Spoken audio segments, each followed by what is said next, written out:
여러분 안녕하십니까. 이강덕 포항시장은 오늘 기자간담회를 열어서 영일만 대교 건설에 정부 예산 20억 원과 국회에서 30억 원이 증액돼 총 50억 원이 설계에 반영됐다고 밝혔습니다. 이는 영일만 대교 건설에 정부의 의지가 반영된 것이라며 내년까지 노선을 확정하고 내년 말쯤에는 한국도로공사 예산을 포함해 설계 발주가 가능할 것이라고 덧붙였습니다.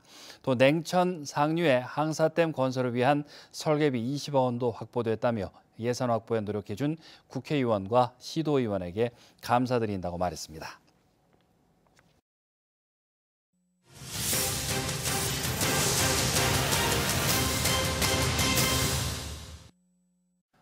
포항 MBC는 올 한 해 대형 재난과 주요 이슈들을 정리하는 송년 기획 되돌아본 2021을 마련했습니다.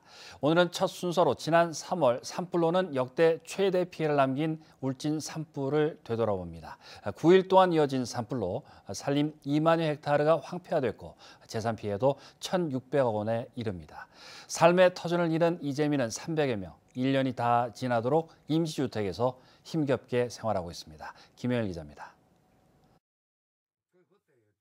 지난 3월 4일 울진군 북면 두천리 도로변 야산에서 산불이 시작됐습니다.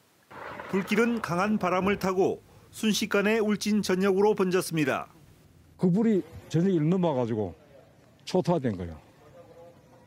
뭐 더 이상 말할 수가 없어요. 나 이게 세상 살면서 이렇게 처음 봤습니다. 불이 날아다니고 어떻게 뭐 눈물밖에 안 나더라고요. 산불은 9일 동안이나 지속돼 2만여 헥타르의 살림이 불탔고 상간마을은 폐허로 변해 300여 명의 이재민이 발생했습니다. 그날 같으면 못 살아. 말도 뭐해. 아이고 그 소리 하면 눈물부터 멎지 않아.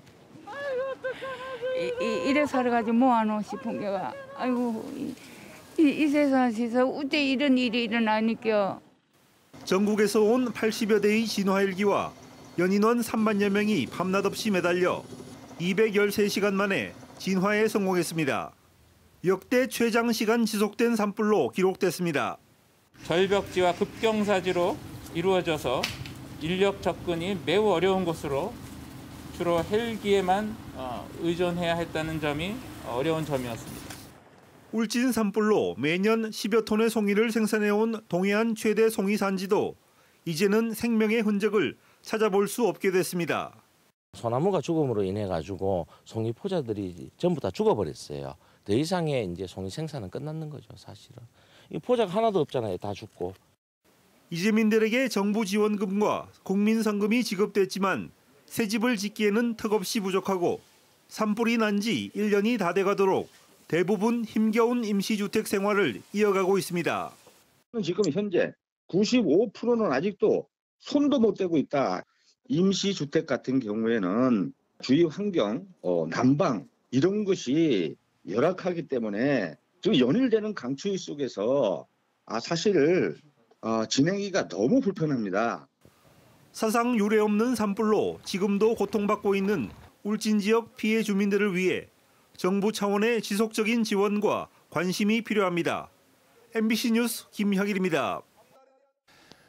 경찰이 태풍 흰남노 당시 지하주차장 참사가 발생한 포항 아파트 관리사무소 관계자들에 대해 구속영장을 신청한 것과 관련해 주택관리사들이 항의 집회를 열었습니다. 대한주택관리사협회는 오늘 대구지검 포항지청 앞에서 집회를 열고 태풍 당시 냉천 범람으로 갑작스럽게 발생한 사고에 대해 관리사무소의 책임을 묻는 것은 가혹한 일이라고 주장했습니다. 이어 검찰은 관리사무소 관계자들을 상대로 구속영장을 청구해서는 안 된다며 이와 관련한 4만 명의 탄원서를 전달했다고 밝혔습니다.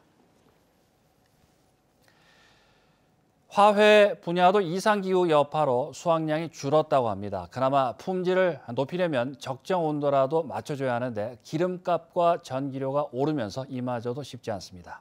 보도에 서성원 기자입니다. 경북의 한 화훼 농가입니다. 지난 여름 아주 심기를 해 최근 들어 조금씩 수확이 가능해졌지만 수확량은 줄었습니다. 이상 기후의 영향이 한몫을 한 것으로 보입니다. 가을부터 최근 춥기 전까지 온도가 평상 기온보다 높았기 때문에 품질이라든가 수량성이 굉장히 떨어지고 그다음에 더불어서 일조량도 좋지 않았기 때문에 품질을 높이려면 이제부터라도 전기 보일러를 돌리고 보광등도 켜서 온도를 높이면 되지만 이마저도 쉽지 않습니다. 농사용 전기료가 올해 초보다 30% 이상 올랐기 때문입니다. 갑자기 추워진 날씨에 적정 온도까지 끌어올리려면 기름 보일러 가동은 필수지만 1,000원을 밑돌던 면세유는 여전히 40% 이상 올라가 있습니다. 때문에 출하 시기가 늦어지는 걸 알면서도 온도를 올리지 못하고 있습니다. 작물에 이제 생육이 좀 지장이 있죠. 정상적인 온도가 못 되다 보니 그러다 보니까 꽃이라든지 이런 게 이제 개화라든지 이런 부분 지연될 수밖에 없죠. 해마다 백합을 일본에 수출하고 있는 경북의 또 다른 화훼 농가입니다. 난방비 부담을 이겨내기 위해 보일러를 기름에서 전기로 바꾼 데 이어 저온성 식물의 비중을 늘려가고 있습니다. 씨앗을 뿌려 모종을 직접 생산하는 시도까지 하고 있습니다. 가격이 좀 1,000원대 이하로 갔을 때는 한 300~400만 원 한 달에?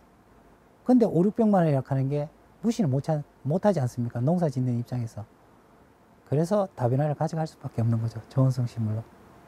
게다가 국제 정세, 환율, 고물가의 여파로 오른 수입 모종 가격까지 부담이지만 코로나19 사태 이후 정부나 지자체의 지원은 오히려 줄었다는 게 농민들의 하소연입니다. 이상 기후로 생산은 줄었는데 인건비와 농자재값은 오르고 추운 겨울이 찾아오며 난방에 대한 부담까지 겹치면서 농민들의 어깨는 갈수록 무거워지고 있습니다. MBC 뉴스 서승원입니다. 경상북도는 내년도 국비 예산을 역대 최대 규모인 10조 9,500억여 원을 확보했다고 밝혔습니다. 국비 예산은 고속도로와 원자력 관련 국책사업 5조 8,500억 원, 내년도 예산 편성 국고보조금 5조 1,000억 원을 합친 금액입니다. 국책사업 예산에는 고속도로 건설과 경주 간포 혁신 원자력 기술연구원 추진, 흰남노 태풍 피해 관련 예산이 포함되어 있습니다. 이 밖에도 경주 신라 왕경 타임머신 플랫폼 구축과 포항 연구센터 건립 등이 국비 지원 예산에 포함되어 있습니다. 경주시는 내년도 국비 8,321억 원과 도비 1,782억 원 등 1조 103억 원을 확보해 역대 최고를 기록했다고 밝혔습니다. 주요 국도비 현황을 보면 양남 간포간 국도 개량 122억 원, 혁신 원자력 연구개발 기반 조성 454억 원, 신라 왕경 핵심 유적 복원 정비 사업 200억 원, 간포항 태풍 피해 복구 66억 원 등입니다. 한편 경주시는 올해 산업단지 대개조 사업 등 모두 64건 5,035억 원의 공모 사업에 선정돼 국가 지원 예산이 더 늘어날 것으로 전망하고 있습니다. 한국국학진흥원이 한문으로 쓰여져 읽기 어려웠던 우리 기록 유산을 휴대폰으로 쉽게 번역할 수 있는 기술을 개발하고 있습니다. 이 기술이 상용화되면 국내 국학 자료의 디지털화 작업 속도를 훨씬 더 높일 수 있을 것으로 기대됩니다. 김소영 기자입니다. 1616년 음력 8월 15일 가동에서 합제를 지냈는데 영예의 외조부모도 함께 제사를 지냈다. 조선 중기학자 김택룡의 조성당 일기, 추석 명절 친가와 외가 구분 없이 함께 제사를 지냈던 양반의 유연한 태도를 확인할 수 있는 기록입니다.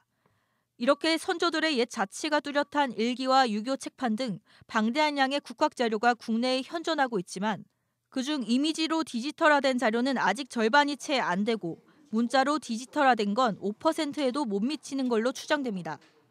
국학자료 디지털화가 여전히 사람 손으로 복사해서 컴퓨터로 옮기는 방식으로 진행되고 있어 막대한 예산과 인력이 들기 때문입니다. 그런데 한국국학진흥원이 인공지능 기술로 디지털화와 번역 작업 시간을 획기적으로 단축시키는 프로그램을 자체 개발 중인데 그 첫 결과물이 공개됐습니다. 고도서 한자 인식 프로그램 누리집 서비스로 한문으로 된 고문서 사진이나 이미지를 이 누리집에 등록하면 자동으로 한자를 인식해 텍스트로 바꿔줍니다. 인식한 한자가 들어간 또 다른 고문서 자료도 연동해서 찾아볼 수 있습니다. 집안에 있는 일기류라든지 편지류 같은 집안에 있는 문서들도 이제 핸드폰으로 이제 촬영해서 손쉽게 이미지 텍스트화된 결과를 얻을 수 있습니다. 현판과 고문서에 적힌 한문도 휴대전화로 찍어서 프로그램에 등록할 수 있습니다. 검은 배경에 흰색으로 쓰인 해서체는 인식 정확도가 90%가 넘습니다. 이렇게 문화재 현장에서 발견한 한문도 인식 프로그램을 통해 휴대폰으로 쉽게 검색할 수 있습니다. 한국국학진흥원은 필기체의 일종인 행서체와 초서체까지 인식할 수 있는 기술뿐만 아니라 장기적으로는 자동 한문 번역 프로그램 개발까지 추진하고 있습니다. 현재 디지털화 속도로는 국내 국학 자료를 모두 이미지 디지털화하는 데 20년, 문자는 380년 넘게 걸리는데 이 프로그램이 상용화되면 지금보다 작업 속도를 30배는 더 앞당길 수 있을 걸로 예상됩니다. 한국국학진흥원이 전국에서 가장 많은 60만 점이라는 국학 자료를 갖고 있는데 이 사업이 완성도가 더 높아지면은 일반인들도 쉽게 접근할 수 있어서 첨단 기술과 만난 우리 기록유산, 기록 보존뿐만 아니라 콘텐츠 개발 등 유산의 가치를 재발견하는 계기가 될 걸로 기대를 모으고 있습니다. MBC 뉴스 김서연입니다. 해양수산부는 내년도 선원 최저임금을 올해보다 12만 4천 원, 5.27% 인상한 월 248만 7,640원으로 고시했습니다. 이는 고용노동부가 발표한 내년 일반 근로자 최저임금의 월 환산액인 201만 580원보다 47만 7,060원 높습니다. 해수부는 해운 경기의 불확실성과 어업 생산량 축소 등 외부 요인 등을 종합적으로 고려했다고 밝혔습니다. 육상 일반 근로자의 최저임금은 고용노동부 장관이 고시하지만 선원 최저임금은 선원법에 따라 해수부 장관이 고시하고 있습니다. 형산강이 환경부 지원 사업에 선정된 것과 관련해 수은 오염토 제거도 함께 이루어져야 한다는 지적이 나왔습니다. 김병욱 의원은 포항 형산강이 환경부 지역 맞춤 통합 하천 사업에 선정됨에 따라 2032년까지 4천억여 원을 지원받게 됐는데 이 과정에서 과거 수은 오염토 준설도 함께 이루어져야 한다고 밝혔습니다. 이번 사업은 오는 2024년부터 추진되고 기존에 포항시가 추진하던 형산강 프로젝트는 이 사업으로 대체됩니다. 포항환경운동연합이 올해 지역의 7대 환경 현안을 선정해 발표했습니다. 첫 번째는 태풍 흰남노와 냉천 범람으로 태풍으로 불합리한 하천 정비 사업의 문제가 드러나 기후 위기 시대에 맞는 하천 정책으로의 전환이 요구되고 있다고 설명했습니다.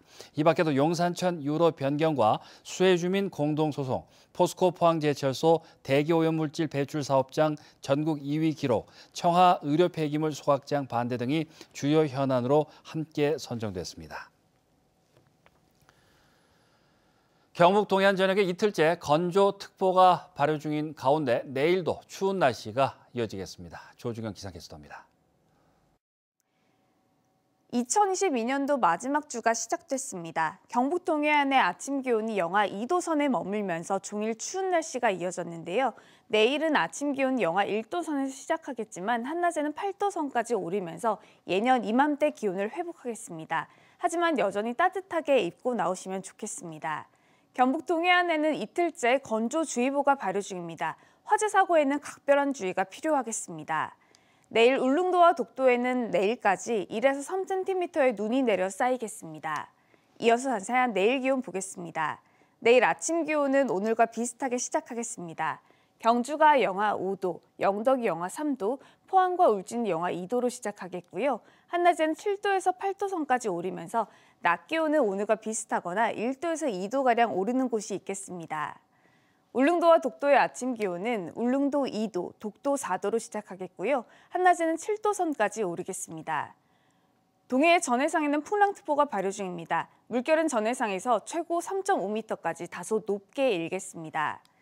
이번 한 주 내내 추운 날씨가 이어지겠습니다. 추위 대비 단단히 하셔야겠습니다. 날씨였습니다.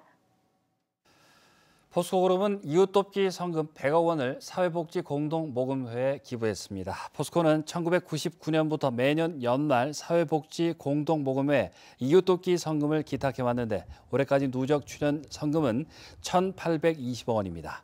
이 밖에도 포스코 1% 나눔재단은 임직원이 직접 기부처를 선택해 1인당 3만 원을 온라인으로 기부하는 1% 마이 리틀 체리티 캠페인에 2만 9천여 명이 참여했다고 밝혔습니다. 경주시가 경북도 내 시군 중 처음으로 삼광벼 재배농가에 경영안정지원금을 지급했습니다. 지급 대상은 4,300여 삼광벼 재배농가며 농가 한 곳당 35만 원씩 15억 원입니다. 경주시는 삼광벼의 품질이 좋지만 다른 품종에 비해 재배가 어려운 점을 감안해 지원금을 지급했다고 밝혔습니다. 경상북도가 도내 벼 재배 농가에 헥타르당 20만 원을 특별 지원합니다. 올해 쌀 생산량과 재배 면적은 감소한 반면 인건비와 원자재 같은 생산비는 증가해 농가 소득이 감소한 만큼 173억 원의 예산을 들여 지원하기로 했습니다. 지원 대상은 농업 경영체 등록 정보에 등록된 농지를 실제로 경작하는 농업인으로 다른 시도에 살거나 다른 소득이 3,700만 원 이상인 농업인, 재배 면적 1,000제곱미터 미만은 제외합니다.